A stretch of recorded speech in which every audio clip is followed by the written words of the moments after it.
Hello everyone, let's start. आज का topic देख रहे हैं अपना, जो ट्रांसफर प्राइसिंग की बात हम कर रहे थे उसमें नेक्स्ट इलस्ट्रेशन देख रहे हैं पहले, विच इज इलस्ट्रेशन नंबर 11। इसमें हम जो दो कंपनीज की बात कर रहे हैं, इसमें एक कंपनी है दैट इज सुजुकी लिमिटेड। ये जापान की कंपनी है। और इंडिया की जो कंपनी है दैट इज एमयूएल, ठीक है, ये इंडिया की है।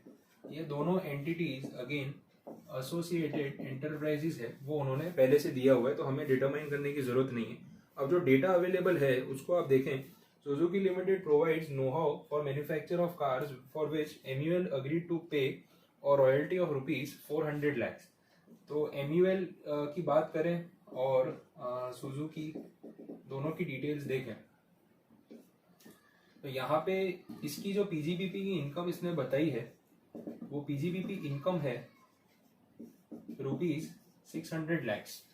सामने इसने ये बताया कि भाई मैंने रॉयल्टी का एक्सपेंस बेयर किया और वो एक्सपेंस है 400 लाख। ये रॉयल्टी इसने इसी को दी है। तो सुजुकी की जो रॉयल्टी से इनकम हुई इंडिया में वो है 400 लाख। ये उन्होंने क्लेम किया है, ऐसा डेटा अवेलेबल है। बाकी क्या देख रहे हैं, एमयूएल जो है जब सुजुकी वाले को रॉयल्टी पे करती है तो टीडीएस तो काटेगी। दिस इज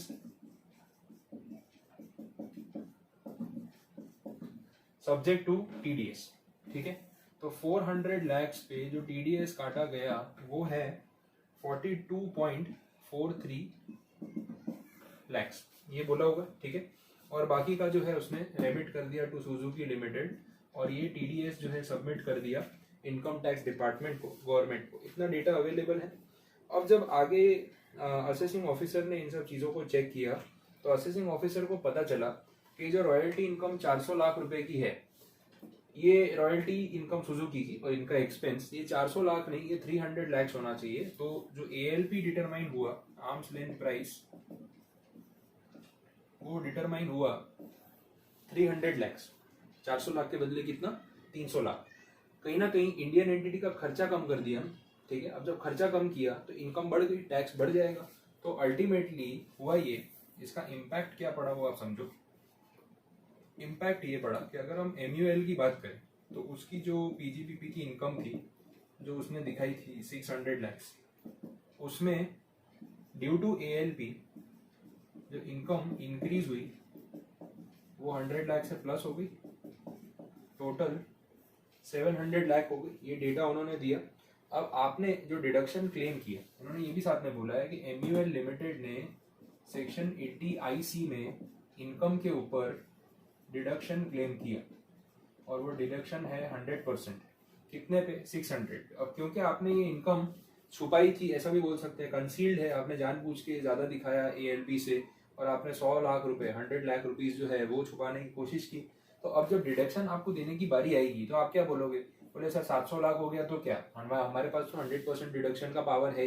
भाई आपके पास 100% डिडक्शन का पावर सिर्फ उतनी इनकम पे होता है जो आपने सामने से शो की है, उस इनकम पे नहीं जो यहाँ पे एएलपी की वजह से इंक्रीज हुई है। तो इसमें से आपको जो 80 आईसी का डिडक्शन मिलेगा वो कितने पे मिलेगा, 600 लाख रुपीस पे, और बाकी का जो आएगा वो होगा 100 lakh rupees which is taxable to MUL limited. तो ये टैक्सेबल हो जाएगा, इतना आपको समझना है, ठीक है। तो उसके ऊपर टैक्स लगा दिया। टोटल इनकम जो है वो 100 लाख रुपीस है जो टैक्सेबल है।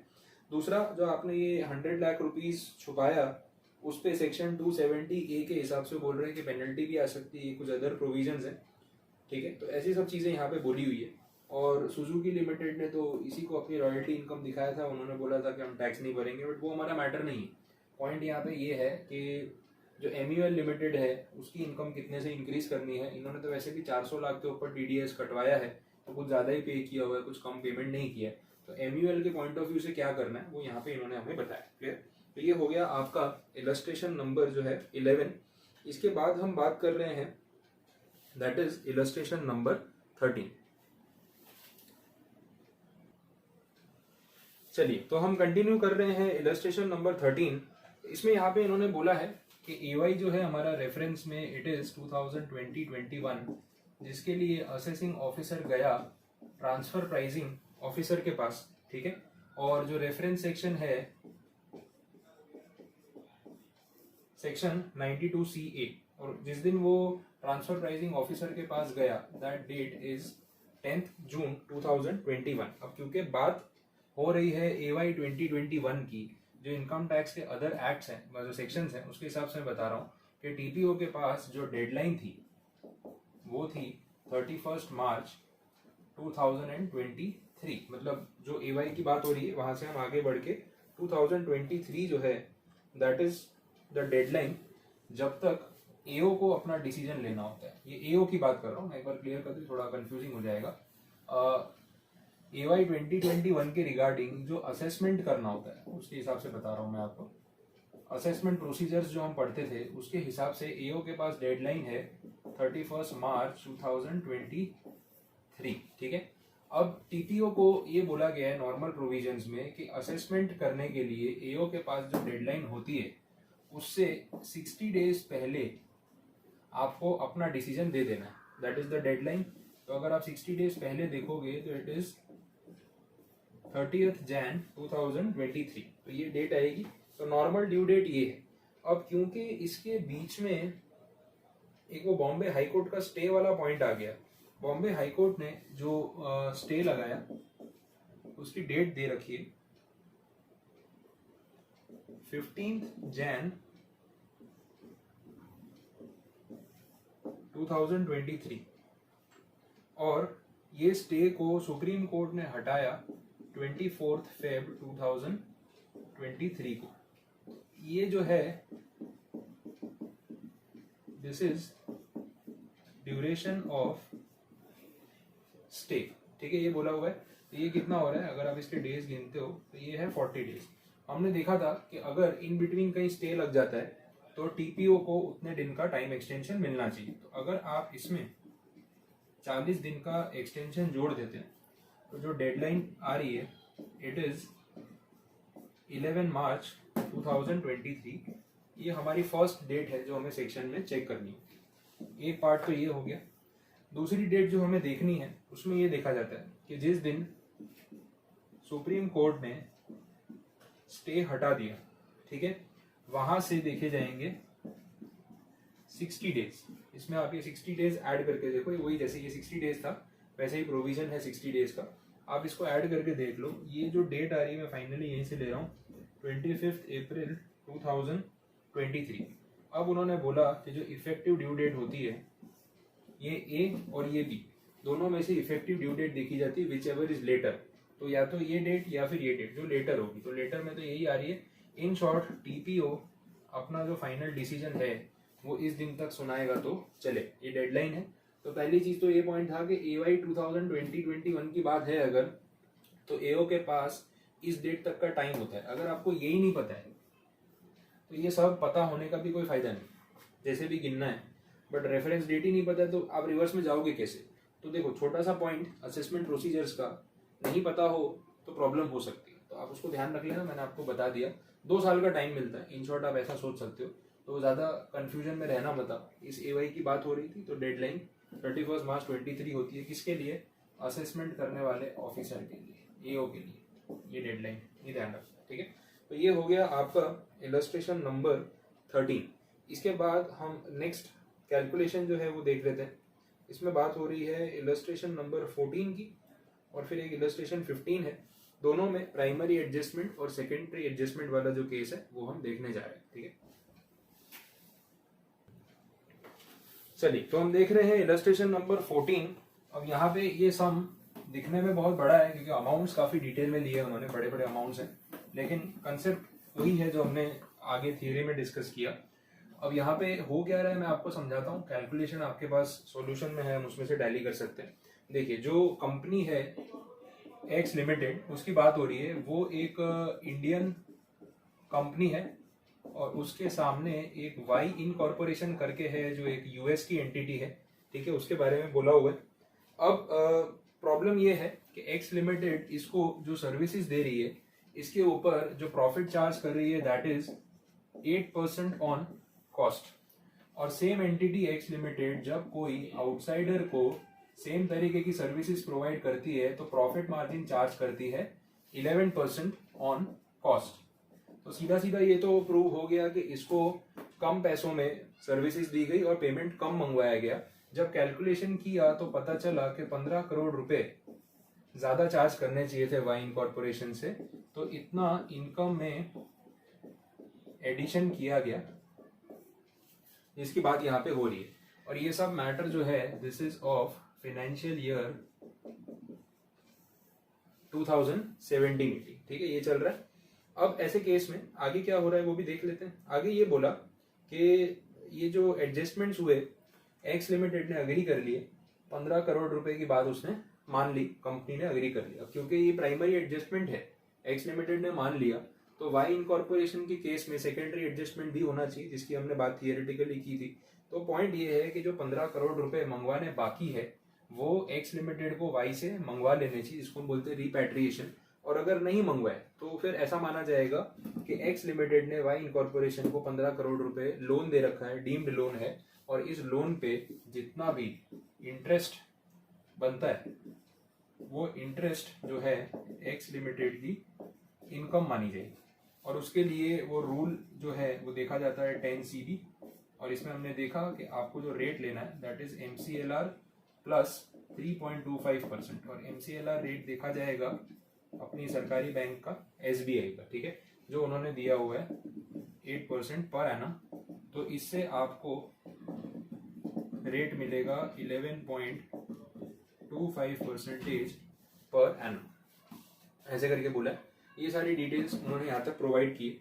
आगे के डेटा में क्या बोला है वो भी देख लेते हैं।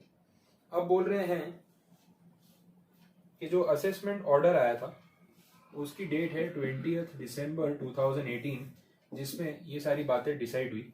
इसके बाद 90 दिन का टाइम मिलता है जिसमें आपको पैसे वापस मंगवाने होते हैं, रिपैट्रिएशन करना होता है, अदरवाइज फिर इंटरेस्ट वाला पार्ट और वो डीम्ड लोन स्टार्ट हो जाता है। यहाँ से अगर हम 90 दिन कैलकुलेट करें तो जो डेडलाइन आ रही है वो डेट है 21 मार्च 2019। मैं डायरेक्टली सॉल्यूशन में से ले रहा हूँ, वो डेट्स का कुछ काम नहीं, हम गिनने बैठे अभी। 21 मार्च 2019 इज द डेडलाइन। बट क्योंकि पैसे इस डेट तक वापस नहीं आए तो जो अपना फाइनेंशियल ईयर है 18-19 उसमें यहाँ पे कुछ दिन ऐसे आ रहे हैं जिसका इंटरेस्ट आपकी इनकम में जुड़ना चाहिए। ये है वो दिन। तो 21 से 31 आप गिनोगे तो 11 डेज हो रहे हैं।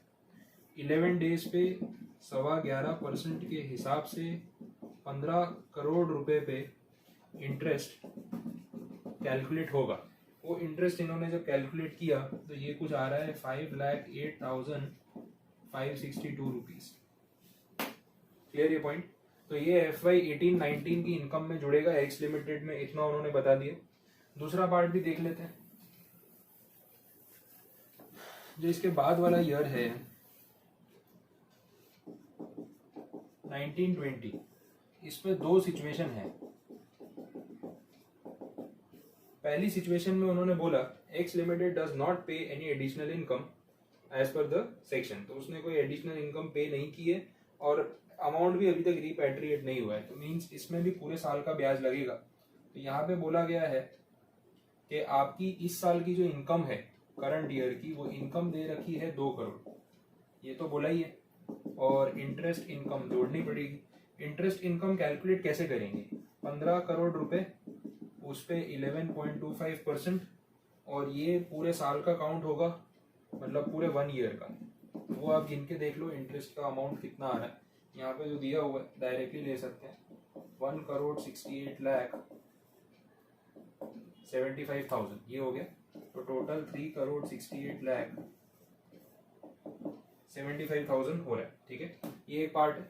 अब इतनी इनकम इस साल की जुड़ गई, इसके ऊपर जो टैक्स लगता है वो कंपनी के हिसाब से आप कैलकुलेट कर सकते हैं। इसके अलावा दूसरी सिचुएशन में ये बोला गया है कि एक्स लिमिटेड ने जो अमाउंट है एडिशनल इनकम टैक्स का वो पूरे एक्सेस मनी के ऊपर पे कर दिया है, कोई प्रॉब्लम वाली बात नहीं है। तो इन शॉर्ट इंटरेस्ट जो है वो उस साल के ऊपर तो लगेगा नहीं, ठीक है।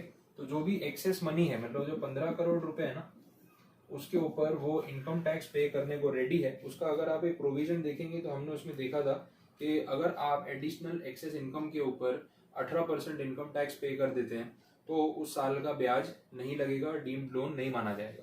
तो इसमें आपको दो चीज़ें कैलकुलेट नहीं करनी है। जो भी इंटरेस्ट कैलकुलेट होगा वो कब से होगा, पूरा साल जो हमारा है खत्म होने के बाद से देखा जाएगा, that is from 1 April 2019 to sorry ये ओके एक बार डेट्स देख लेते हैं। जो डेट्स इन्होंने बोली है कुछ कंफ्यूजन हो गया। X limited page additional income tax on the entire excess money on, अच्छा बीच में दे दिया साल के, सॉरी मैंने थोड़ा डेट में एरर कर दी। जो हमारा ईयर है